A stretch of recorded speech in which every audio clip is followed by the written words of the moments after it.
Well, everyone, welcome to Club Reaction to St Mirren 0, Rangers 1. Thank God that's over. I am Scott Carney, I'm with Alex Pearson. Sorry for swearing, but thank fuck for that. Part 2 of the two-parter I said for Rangers, ultimately 6 points. It's game on for me. Yeah, making his first Club Reaction appearance, I think, like this, anyway. I think it's the first one, aye. Yeah, Jamie Mackay. Bit of a snatch and grab the day. I mean, a few quite bad tactical calls by Clement today, yes, for the first time in a while. But no, get us down to 2 points and let's keep going. Brilliant. Yeah, it was a tough watch today. Let's not paint a picture that it wasn't. That was a tough watch, but that is 2 massive away wins in a row for Rangers, and we're now into I think 4 games on the trot now, going to Ibrox. So 3 points is all that mattered today, yes, and it very much is, but it was tough. It really was tough. The starting 11 raised a lot of eyebrows, and I don't think anybody would think anywhere near guessing the team. Butland, Tavernier, Goldson, Suter, Yilmaz, Lundstrom, Raskin, Cantwell, Sterling on the left, or sort of on the left, Dessers through the middle, and Scott Wright starting. Ali, we were nowhere near it. No, we weren't.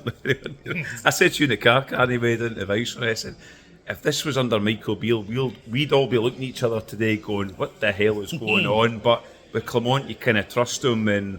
But it was, nobody would have picked that team at all. No, Jamie, no one would have got close to that. No, I know you weren't on the pod last night, but you wouldn't have picked that team. No, he didn't. no. No, he didn't. It was Sterling off the left. It was just so confusing to me when we seen that lineup. Obviously, Scott Wright's come in. He has come out Dumbarton, scored. He's been not bad off the bench, so he might have merited a start. But yeah, I think overall we were just way off it. I think you've got to breathe a sigh of relief to get out of there with 3 points today. Yeah, absolutely. It did. When I first seen the lineup, I thought maybe he's moving Cantwell out to the left, and it's going to be a more conventional 4-3-3. That would have meant a kind of change in formation from what we've seen so far under Clement. And no, it didn't turn out to be. Sterling more out on the left. Right now, hand on heart, I'm not a fan of that. I'm not really up for seeing that going forward. The game itself, I thought it was a bit kind of 50-50, I suppose. It's always going to be a tough game in Paisley. The Jamie had mentioned as well that it's a narrow pitch there. It's difficult for Rangers to get their game going. The pitch didn't look particularly brilliant either, getting every excuse out the road. The ref was terrible, yes, I'll get that one out the road as well. But we took the lead from a tremendous ball from John Lundstrom over to D9. He's wee dummy, I hope he meant it, because if he did, he completely fools the keeper, rounds the keeper and puts it at the back of the net, 1-0. It's a good start. It was about 20 odd minutes, Ali, and I thought, right, that's it, we've got the goal, let's keep going. It's what you want. The cliche thing is against these teams, you want the early goal because they kind of sit into points. St Mirren did not sit in today. We'll give St Mirren credit today. I thought St Mirren were very good. But yeah, it was a good chip ball with Lundstrom. We've seen it against Hibs during the week for the Yilmaz goal. He did it again, and there was Dessers in front of goal, and you're always thinking, what's he going to do? Fall with the ball. He showed good composure, which is a thing we've not said with Dessers this season, but he scored a goal, and I thought at that point, Carney, I thought, yes, early goal, let's kick on. Yeah, your boy, Jamie. D9, the Nigerian nightmare. He's back again, but I mean, a great ball over the top. 7 to go. We're nearly there. We're nearly there. Easy. I think we should move the bar to 20 actually. Right, okay. So no, I think as Ali said, there ball over the top, and he's composed, and he tucks it away nicely. But overall, I mean, St Mirren pressed us well. Really, they had 4 or 5 guys in our half.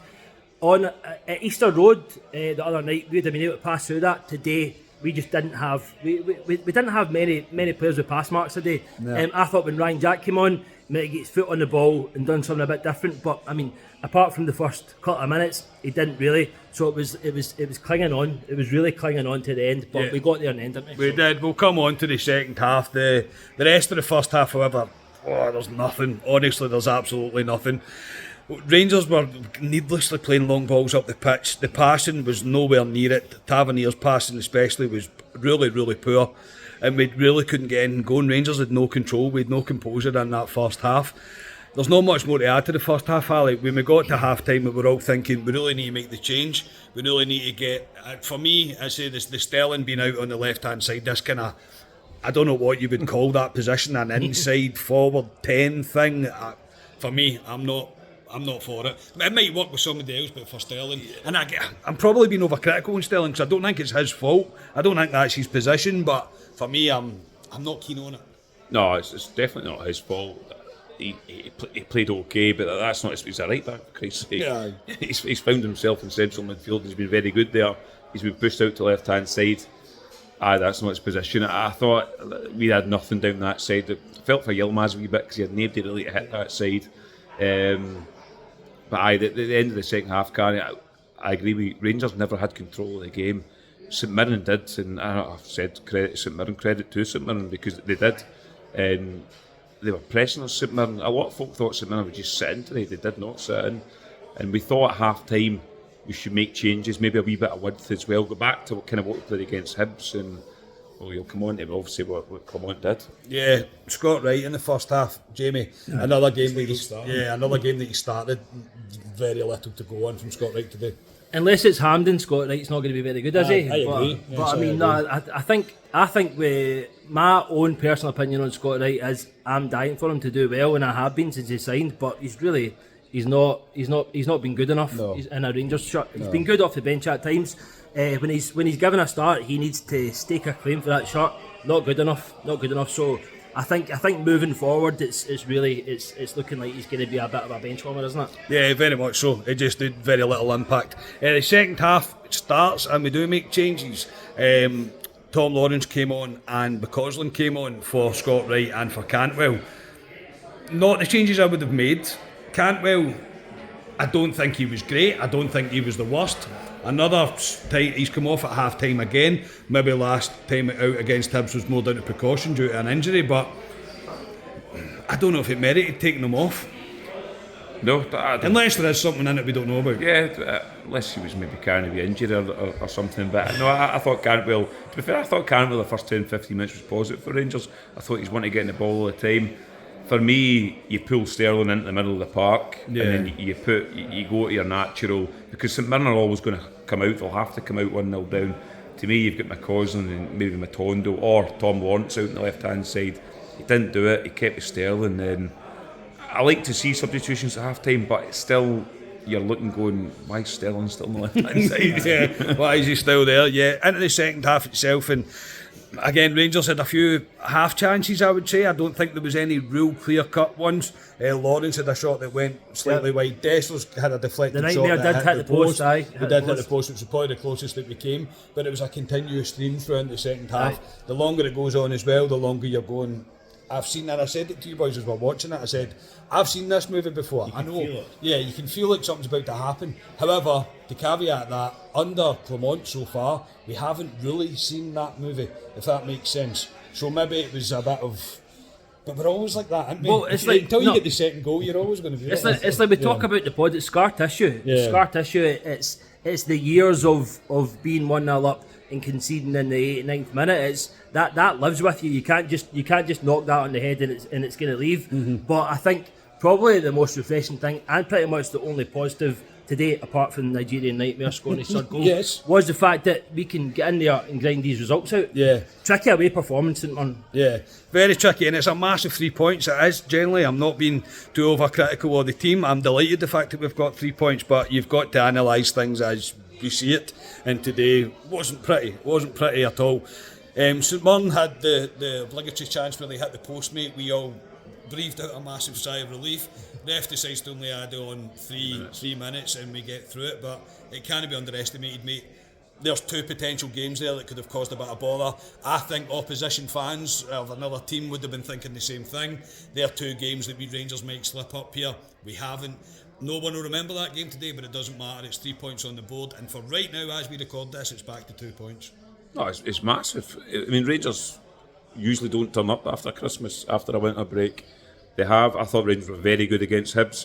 For me, this was two banana skins. It's 2 away games.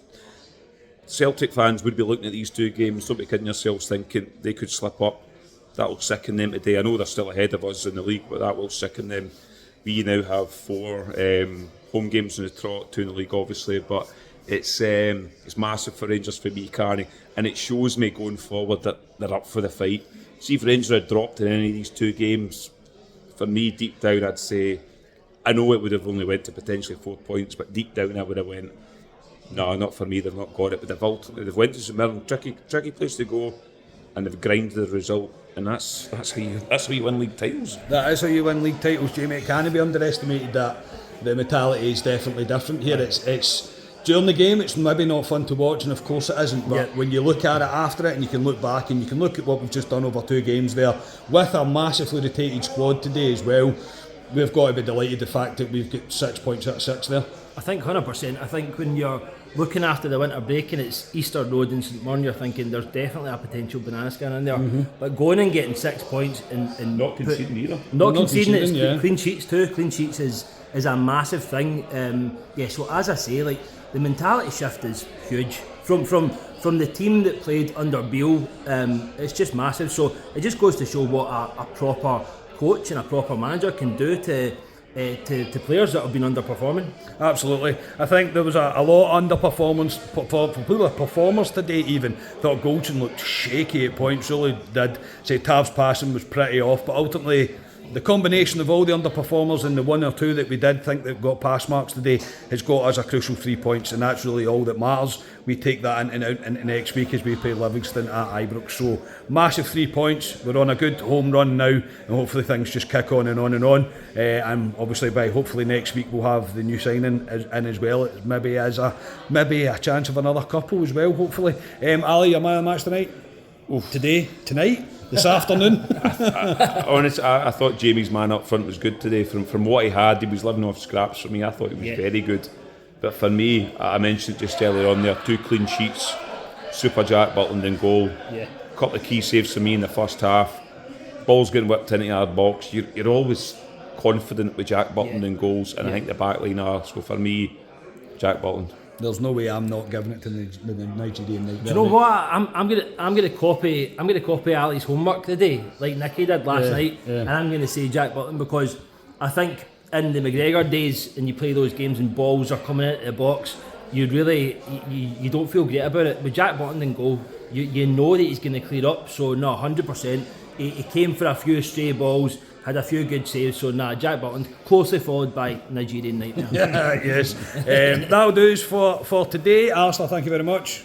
No problem. That's probably aged about 20 years after that game, but I'll take it. It's 6 points for Rangers. Close the gap to 2.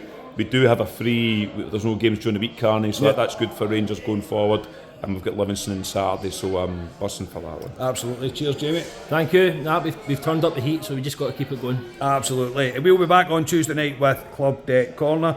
Thank you, Rangers, for not ruining our weekend. And as I say, we'll speak to you all on Tuesday. We are Club at 22, the Rangers podcast. Cheers, everybody.